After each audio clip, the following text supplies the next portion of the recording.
اللہ رب العزت نے قرآن کریم میں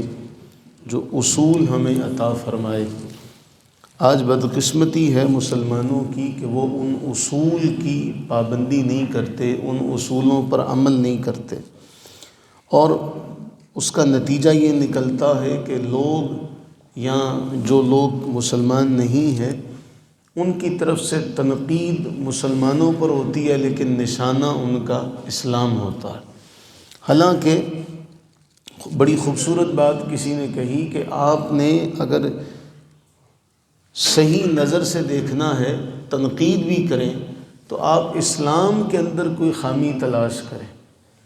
اسلام نے جو اصول دیے ہیں ان اصولوں میں کوئی خامی تلاش کرے تو آپ کو کوئی خامی نہیں ملے گی۔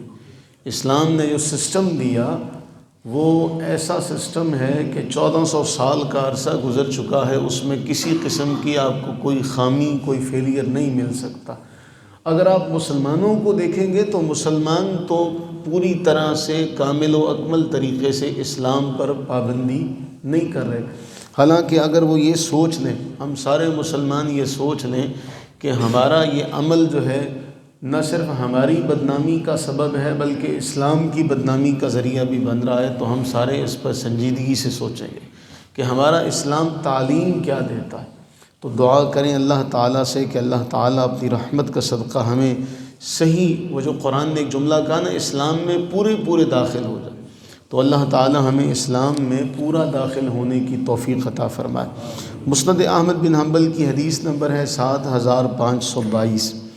حضرت سیدنا ابو ہریرہ رضی اللہ تعالیٰ عنہ بیان فرماتے ہیں کہ رسول اللہ صلی اللہ علیہ وآلہ وبارک وسلم نے ارشاد فرمایا، ما زال جبریل یوصینی بالجار حتی ظننت انہ سیورثہ او کما قال۔ مختصر سا جملہ، اللہ کے نبی علیہ السلام فرماتے ہیں جبریل علیہ السلام میرے پاس آئے اور میرے پاس آ کر مجھے اس قدر بار بار ما زالا، یعنی کہتے ہیں بندہ ہٹے ہی نہ تو اس کے لیے ما زالا کا جملہ آتا کہ جبریل علیہ السلام مجھے مسلسل تاکید کرتے رہے کہ پڑوسی سے اچھا سلوک کیا جائے، پڑوسی سے اچھا سلوک کیا جائے، پڑوسی سے اچھا سلوک کیا جائے۔ مجھے اتنی تاکید حضرت جبریل علیہ السلام نے پڑوسی کے ساتھ حسن سلوک کرنے کی کہ مجھے یہ گمان ہونے لگا کہ کہیں ایسا تو نہیں ہے کہ اس کو وراثت سے حصہ دینے کا حکم بیان ہو جائے۔ آپ یہ خیال کریں تھوڑا سا کہ اس قدر تاکید کی گئی کہ جبریل علیہ السلام کے ذریعے سے اللہ تعالیٰ نے اپنے حبیب کریم علیہ السلام کو اتنی تاکید کی، اتنی بار یہ فرمان جاری ہوا کہ کہیں حضور علیہ السلام کو خیال گزرا کہیں ایسا نہ ہو کہ اس کو جائیداد میں سے حصہ دینے کا حکم دے دیا جائے۔ قرآن کریم اس حوالے سے بڑا ایک حسین ترین ایک جملہ ذکر کرتا ہے، والجار ذی القربى والجار الجنب۔ ایک ہے قریب کا پڑوسی، ایک ہے دور کا پڑوسی، اور دور کے پڑوسی کے بارے میں بھی مفسرین نے بڑی توجیحات کی، لیکن باہر طور اگر آپ اس کو مطلقاً بھی رکھیں تو ایک قریب کا پڑوسی، ایک دور کا پڑوسی، قرآن فرما رہا ان کے ساتھ حسن سلوک کرو، ان کے ساتھ حسن سلوک کرو۔ تو ہم یہ دیکھیں کہ نبی سرور عالم صلی اللہ علیہ وسلم نے اس حوالے سے ایک جملہ ارشاد فرمایا۔ ابو شریح کہتے ہیں، صحیح بخاری کے اندر آتا، اللہ کے نبی علیہ الصلوۃ والتسلیم فرمانے لگے، اللہ کی قسم وہ آدمی مومن نہیں۔ یہ معمولی سا جملہ نہیں ہے، اللہ کی قسم وہ آدمی مومن نہیں، اللہ کی قسم وہ آدمی مومن نہیں۔ پوچھا گیا، اے اللہ کے نبی صلی اللہ علیہ وسلم کس کے بارے میں فرما رہے ہیں؟ اور قسم اٹھا کے،